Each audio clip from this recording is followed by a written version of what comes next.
Ude på landet bor nogle helt særlige unge mennesker. Wow! De arbejder fra solopgang til solen går ned. Så er vi færdige for i dag. Kom så. Og før de overhovedet blev voksne, traf de et valg. 2 måneder efter jeg var færdig med landbrugsuddannelsen, der stod jeg som gårdejer. De har satset hver en opsparet krone og al deres tid på at opfylde drømmen om selvstændighed. De ting, jeg nu har, dem må jeg sgu købe selv. Selvom de kun er i 20'erne, tager de hver dag beslutninger, der kan få os andre til at ryste på hænderne. Man gør altid sit bedste som landmand. 12. Yes! Hen over en sommer har vi fulgt hverdagen hos 8 meget forskellige unge landmænd. For at få et indblik i deres travle liv, og for at forstå, hvorfor de har valgt en tilværelse, der er så ekstremt anderledes end andre unges. Så.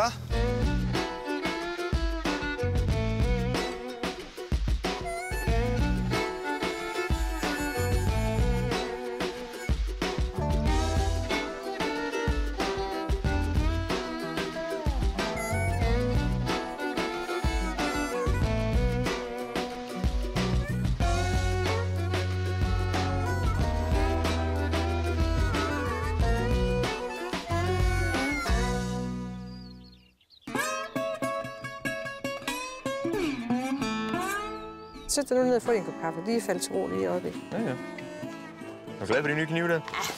De er nemlig gode. Det er ligesom en julegave. Ja. Værsgo. Er du klar til i dag? Ja, det synes jeg. Jeg må tage det, som det kommer. Jeg aner vitterligt ikke, hvordan jeg vil reagere. Jeg ved heller ikke, hvordan. Jeg siger jo, det er fint. Man er selvfølgelig spændt. Men det er mest fordi, man ikke har prøvet det før, og man ikke ved, hvordan det bliver sat op og sådan noget. Men for grisenes vedkommende, så kan det ikke blive bedre. Så det skal man bare huske på. Jamen, så i dag, der skal vi for første gang prøve at slagte vores dyr her hjemme på gården. Sådan vi undgår, at vi skal lave en transport ud til slagteriet. Altså simpelthen for at minimere stresset, og hvad det der kommer til at foregå på sådan et sted. Men det vil sige, nu venter du bare på, at de kommer, og du kan ikke gøre noget andet inden? Nej, jeg tænker lige, at jeg skal ud og give dem en vrapballe mere, for at de har noget at beskæftige sig med de andre, så de ikke kommer faren over. Hans forhold til dyr er måske meget anderledes. Altså, han kender jo hver eneste dyr, der går og holder øje med dem og tjekker dem flere gange på en dag. Og når det er, de skal herfra, så kan jeg også mærke, at han tænker meget over det. Han tænker meget på, hvordan det nu skal foregå. Så det gør så humant som overhovedet muligt. Så jo, det rører ham. Ja, og det skal nok gå. Ja.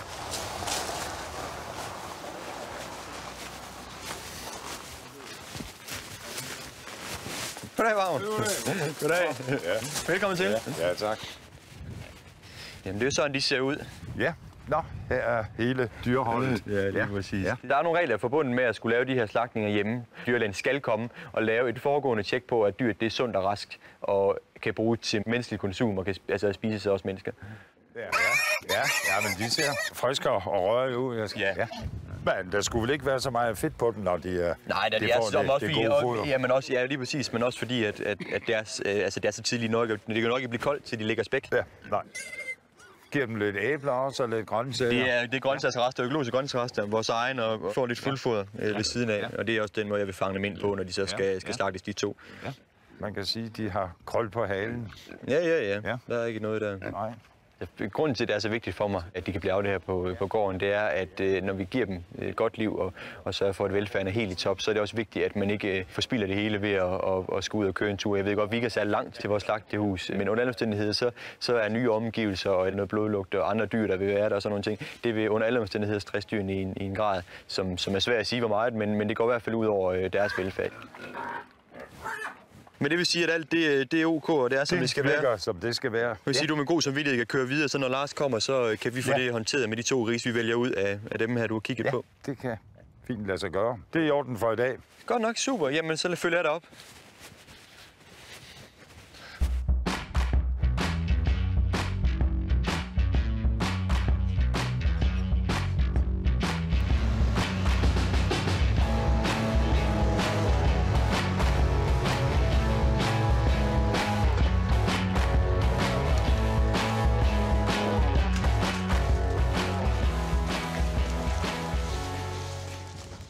My name is John.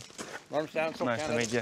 Good morning. Jamen altså, det er lidt en speciel dag i dag, fordi at vi har besøg af 4 canadier, som vi har besøgt nogle gange frem og tilbage i Canada. Og de er også minkfarmere, og de synes, det er spændende at komme over og se, hvad vi laver. Så planen er i dag, at vi skal vise dem rundt.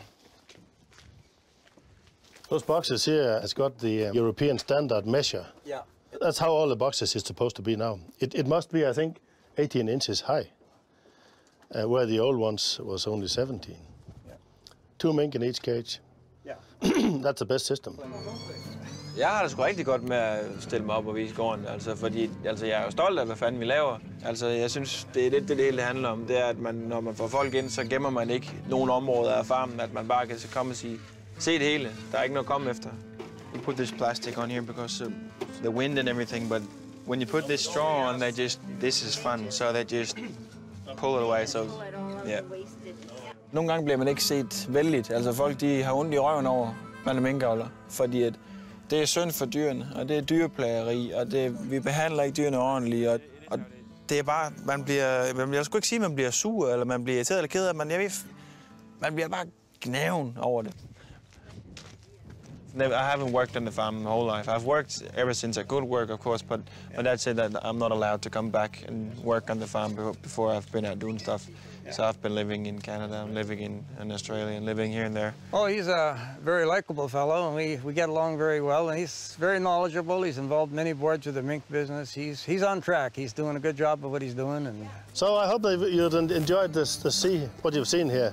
Oh, it's very And maybe we should go in and have a cup of coffee, I think. Yeah, okay. Take you up on the coffee.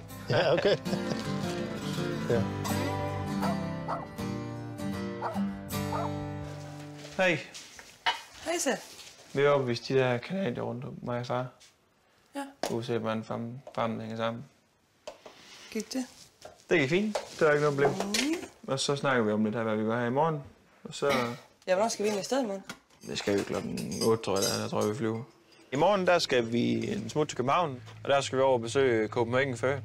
Se, hvordan de sælger skinnene ind i lokalet, en auktionen og sorteringen. Jamen, jeg glæder mig mest til at komme ind og se, hvad det er for noget, hvordan det fungerer, for nu har vi snakket om det så tit, så det er da lidt sjovt at komme over og se det rigtige. Så det er ikke bare sådan nogle masse milliarder, der flyver herude et eller andet sted. Hvornår skal du op på gården igen? Eller? Okay.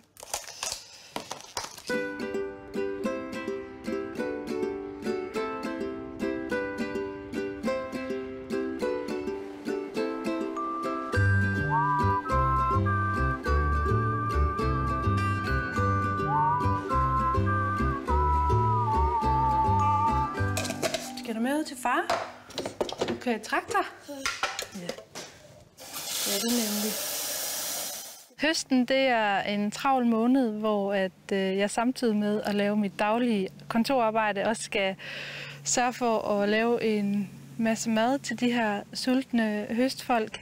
De arbejder hele dagen lang og gerne det halve af natten, så der skal være noget at leve af. Så det er et heldagsprojekt i køkkenet. Det er lidt hårdt den her høst, nu når jeg er højgravid og 3 uger tilbage til termin. Så kører vi Lærke. Det er meget varmt, og jeg har Lærke på 1,5 år. Der er rimelig meget at se til. Ja, vi skal ud til far.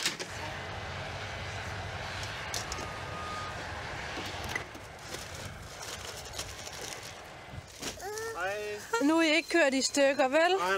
Nej. Det kører bare. Det var godt. Men den kunne ikke lige få lufter på vejret. Så nu får den lige en ny dieselfilter. Høst er en meget stresset periode. Kim han er faktisk rigtig god til at bevare roen.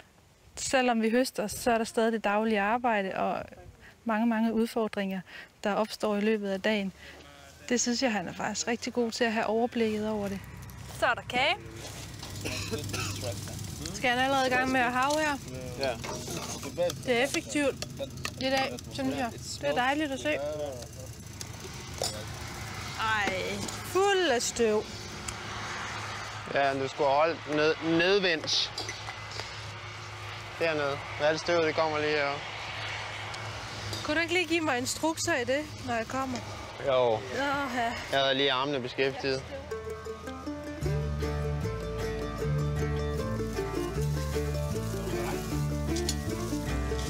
Skal du med op og køre, Lærke?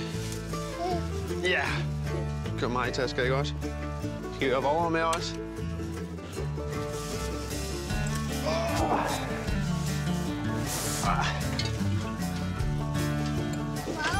Ja. Jeg elsker at bo på landet. Jeg har altid selv boet på landet, er opvokset på landet. Min far er også landmand.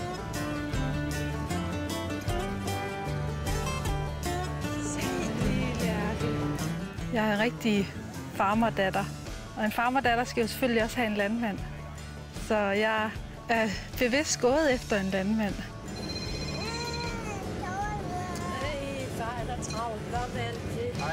Kim han var ret god til at danse, så det faldt jeg for.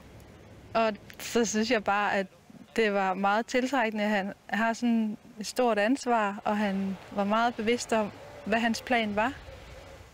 Så skide være med, om han har halm i strømperne og jord under neglene.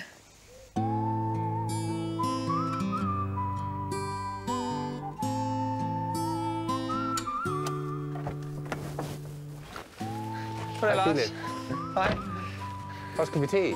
Ja, det er jo det. Jeg er velkommen til. Jeg er lidt spændt på, hvordan det kommer til at forløbe. Men jeg tænker på, at vi starter med at bare gå ned og kigge, hvordan logistikken ser ud, og hvordan det forholdene er. Og så må du sige, hvis der er noget. I dag der skal vi have en test på, hvordan vi kan fremadrettet komme til at slagte vores griser hjemme. Det vil sige, at vi skal have slagtet 2 grise som et forsøg på at se, hvordan vi kan gøre det mest hensigtsmæssigt. Så det er ingen problem at fange dem ind, så det kan vi gøre lige så hurtigt, som jeg kommer med en spand af et eller andet. Koster jeg med, tror du? Ja. De er jo næsten lige før, de er tamme jo. Ja, det letter jo processen en del. Det tager 3 sekunder, så er de alle sammen dagen. Okay. Så tager jeg en hen, og så smider du en håndfuld foder. Du kan se, det går man faktisk ind. Ja, det kommer nu.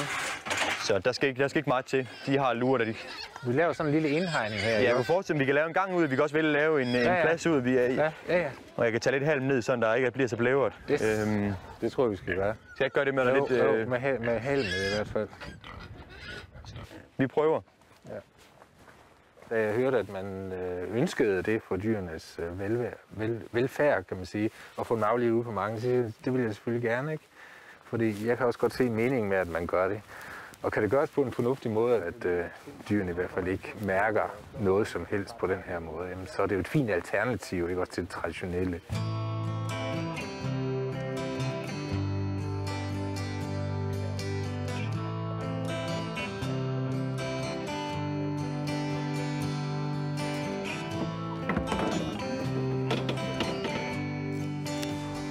Nå, Louis, hvad du gider gå ned med en trillebør med noget halm i, ikke? Ja.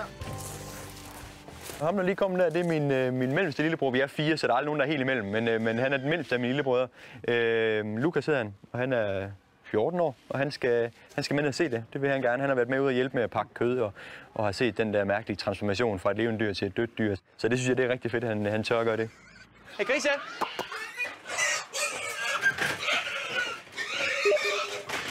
Men lige den forkerte vej. Her, kom så!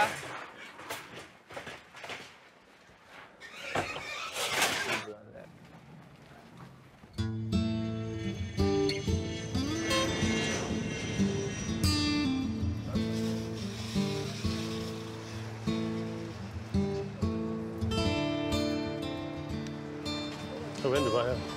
Kan man ringe efter en stor taxa? Nej, normalt så er der sådan en busser der. Det er der ikke. Nej. Men vi kan da også bare tage 2, altså for at komme videre. Ja. Jamen, vi tager bare 2 så. Ja, det er godt.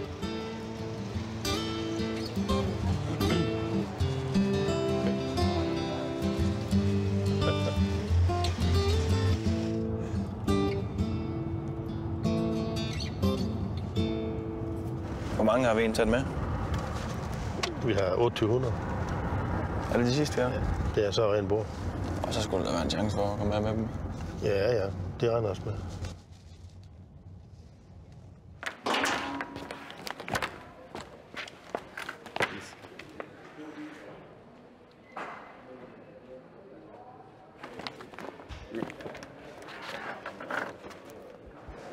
Altså det er jo nede, hvor mange skilte, hvor de bunder, de skal kigge på, de kan komme. Altså de kineserne, det de vil have.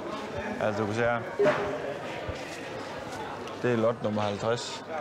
Det er det, hvad det er for nogen, og det er størrelsen på dem. Altså det er sådan. Ja, det er en ordentlig røv. Der er bare ingen penge, jeg laver det med. Der er jo 4 millioner skænd på den her aktion, og de 2 af dem, det er jo, jeg mener faktisk, det er skader. Altså sådan, at hvis de er kommet igennem med en skrabemaskine, eller blev skåret forkert af, eller sådan et eller andet. Ikke? Altså det her, det er bare sådan set et showlot, der viser, at sådan en bund kan jo godt repræsentere 10.000 skænd, der ligger nede i kælderen. Så der er ret mange her? Ja, det er der. Jamen, det mest givende ved hele minkprojektet er, altså, det er nok, at du får lov til at starte og slutte, man kan sige, at vi starter med at parre dem. Vi ser, at der kommer hvalpe. Så er processen op til, at de skal pelses. Og så når du er færdig og står med det færdige produkt, altså minkskin, og så ser, om de der tæver, du har sat sammen der, for den gruppe, du har købt der, at de faktisk har slået sig sammen og givet dem med lidt kortere hår og noget lidt tykkere uld, og den glans, de skulle have. Altså det kan jeg rigtig godt lide. Når alle dyrene bliver pelset, og du har skinnene på bordet foran dig, så kan du se, hvad du har produceret, og om du kan kalde dig en dygtig minkavler, eller om du bare har lavet et minkskin. De bliver ikke solgt efter avler, de bliver solgt efter farver. Ja, det er skide flot. Ja. Jamen, jeg synes, den her branche, den er lidt anderledes, for jeg synes lidt, man afliver myten med, at en landmand, det er altså folk i gummistøvler og blå kædelagte, der siger, kan kigge på noget traktor, og det hele det er bare jord. I den branche her, der synes jeg lidt, vi er blevet tvunget til, at man skal te sig pænt, altså når man er ude og gør noget. Fordi med, at det er en luksusvare, så kan det ikke hjælpe, at vi render rundt og ligner nogen, der ikke styr på, hvad vi laver. Altså det, vi laver, det skal vi repræsentere ordentligt, og det gør man altså også ved at se ordentligt ud, når man kommer ud til de forskellige ting. Så hjælper det ikke at komme herover i helløse træsko og klapbukser.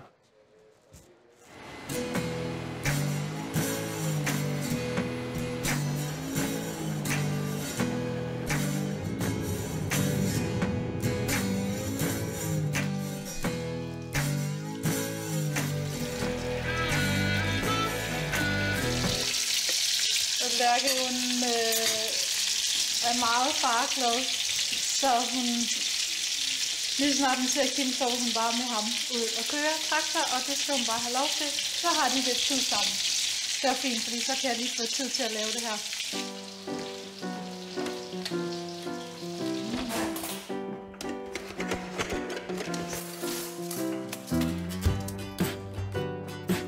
Det er måske rimelig gammeldags, at det er mig, der står for husholdningen, men jeg tror bare, det er så typisk sådan på landet.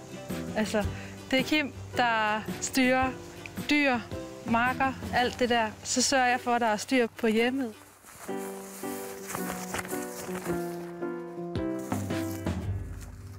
Den største udfordring ved at bruge sammen med en selvstændig landmand, det er klart, at man skal have rigtig meget tålmodighed og forståelse for det, han laver. Så er det bare om at vente. Se, hvornår der kommer nogen. Jeg bruger enormt meget tid på at stå og vente. Nu er jeg kommet herud i marken. Folkene, de er her, men der er lige noget, der skal ordnes.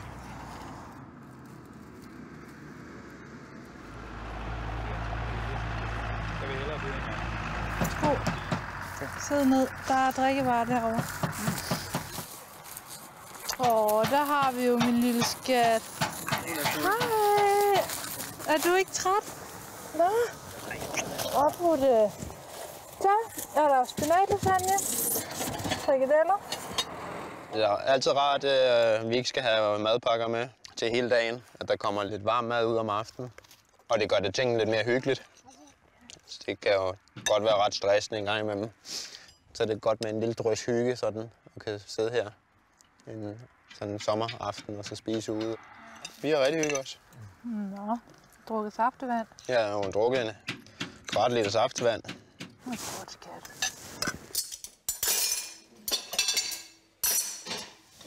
Og den her opvasker, den kører rimelig flittigt i de her dage. Jeg har været i gang siden kl. 11, og nu kl. 9, og nu roder det hele. Det er ren kaos i det her køkken. Nu skal jeg have vasket op, og så kan jeg måske smække stængerne op i sofaen nu her, når vi nærmer os kl. 10. Jeg går og har et håb om, at vi når at blive færdige med at høste, inden jeg skal føde. Det ved man aldrig. Det afhænger virkelig af vejret. Vi har stadig 9-10 høstdage tilbage. Det kan godt strække sig over 14 dage, måske 3 uger. Og jeg har 3 uger til termin, så jeg håber virkelig, at vi når det.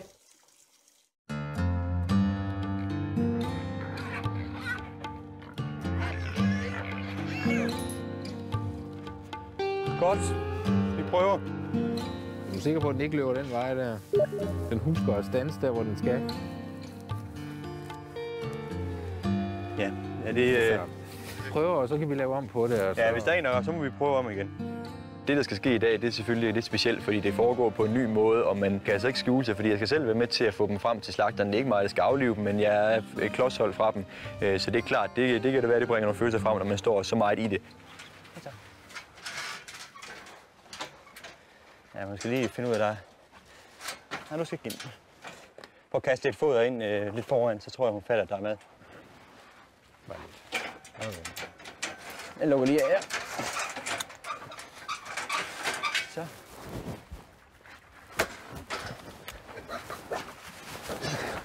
Så, lige kig, drenge og piger.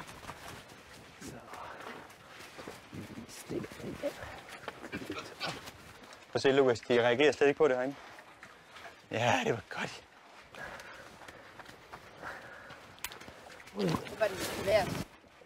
Det er nerverne, Lukas. Den er død, men det er ikke hjernen, der har ikke fundet ud af det endnu. Er det okay, Lukas? Ja. Ja, det er sejt. Nå, hvad synes du? Var det ikke? Jeg synes, det så fint ud. Hvordan fungerede det? Den registrerede det ikke. Nej, det var meget fint at se. Den stod og spiste i sidste øjeblik. Hvis vi andre kan få lov til det, så er det sgu heller ikke helt ved siden af. Man kan falde om på den måde der.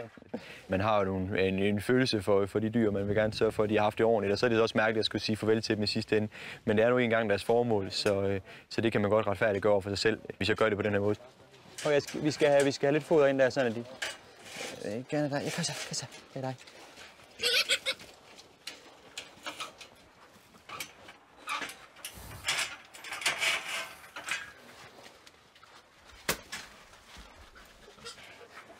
Man kan jo se, at de faktisk overhovedet ikke reagerer på det. Det må jeg sige, det er jeg rigtig glad for, at de ikke gør. Det er noget mærkeligt noget med de der nerver der. De kan jo fandme blive ved længe, også efter de har skåret dem over. Jamen ved du hvad? Det var jo fint. Så kan jeg lige hjælpe med at få dem op i. Jeg vil gerne have de her grise ud så hurtigt, sådan de får en naturlig. Så. Ja, du kan godt se, de leder bare efter maden, ikke? Der er sgu ikke... Jeg bare sige. Jeg vil tælle den her af. Jeg fik sgu varme med det der. Ja, det slog en ekstra gang. Yes! Altså, vi har jo længe gerne vil gøre det på den her måde. Det er en forløsningsglæde, fordi jeg er glad for, at det foregik, som det foregik, og at det var sobert.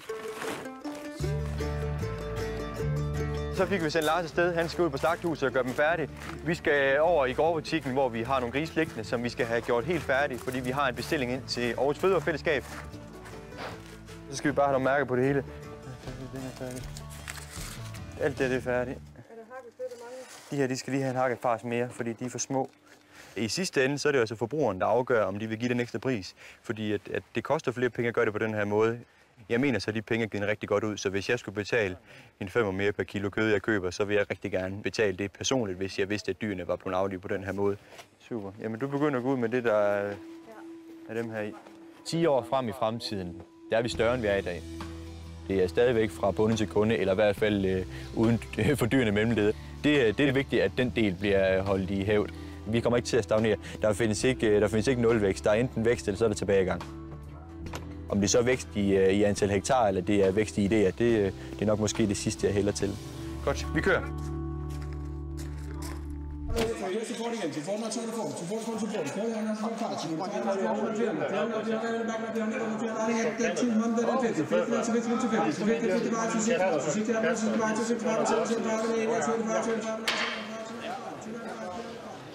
Du sætter det der.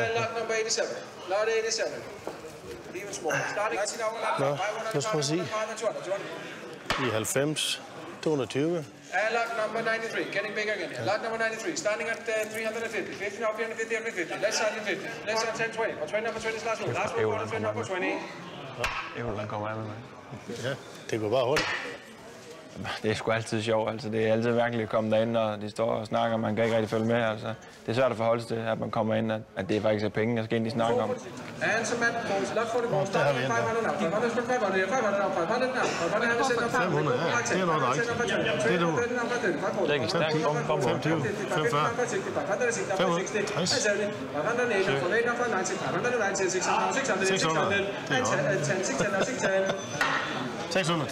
godt.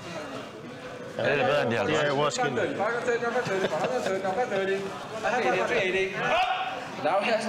kan vi ikke bruge mere. Det betyder meget, at der har de unge mennesker med i dag, fordi at, det bliver dem, der skal derover på et eller andet tidspunkt. Og så er det en god idé, at de bliver fortrolige med, hvad der sker, hvordan det virker.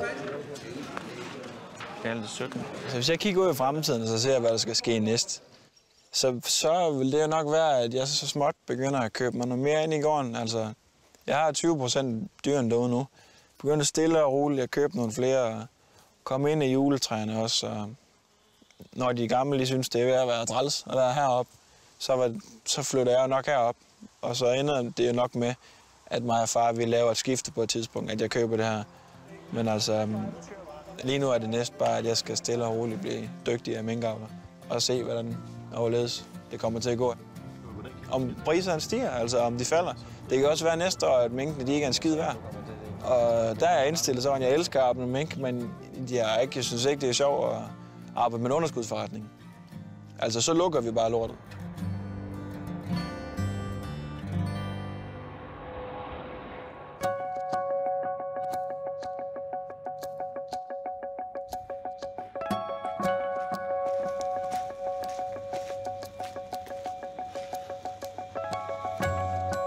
Her er vi alt vinterbygning til at lægge. Det har været en strålende høst i år, så vi buner og korn alle steder. Og en fantastisk kvalitet også, fordi al den sol, vi har haft den sommer her, har gjort, at det er store kerner. Og vi her på de gode jorder har vi også haft en tilpas vandmængde, så det er dejligt. Men mange tak på det, ikke? Ja, i lige måde. Tak for at ringe. Hej. Nå, det var lige en barselstillykke, eller hvad det hedder. Men jeg er lige blevet far den anden dag, så lige nu er jeg på lidt kombineret barsel og kontorarbejde. Maria vil nok ikke kalde det barsel, men det meste af dagen i går, der var jeg derhjemme og på kontoret. Så kan jeg være i nærheden af Maria og den lille ny. Og så, hvordan går det herinde? Han er lige faldet til ro. Jeg tror, han savnede far. Åh, tror du det? Ja. Kunne du ikke prøve at lære ham at sove om natten, i stedet for at han skal ligge der og sove nu? Vi nåede at blive færdige med høsten. Og så kunne jeg føde. Ej, vi havde lige en uge, inden jeg fødte. Det var heldigt. Så blev han et septemberbarn. Det har jeg hele tiden håbet på, så han ikke skal have fødselsdag i høsten de næste mange år. Ja, det er nok det, at han ikke kan få lov at sove. Bare var lidt koldt fælde. Så, lidt ven. Jeg er lykkelig, når tingene fungerer, og jeg er sammen med min familie. Og vide, at landbruget og virksomheden og grisene, de har det godt. Men jeg er også lykkelig, når jeg sidder på en majtaske, eller jeg sidder på ryggen af en gris for at lave næste generation af grisebasser. There's nothing left to say. There's just a perfect day for us to use. There's nothing else to see.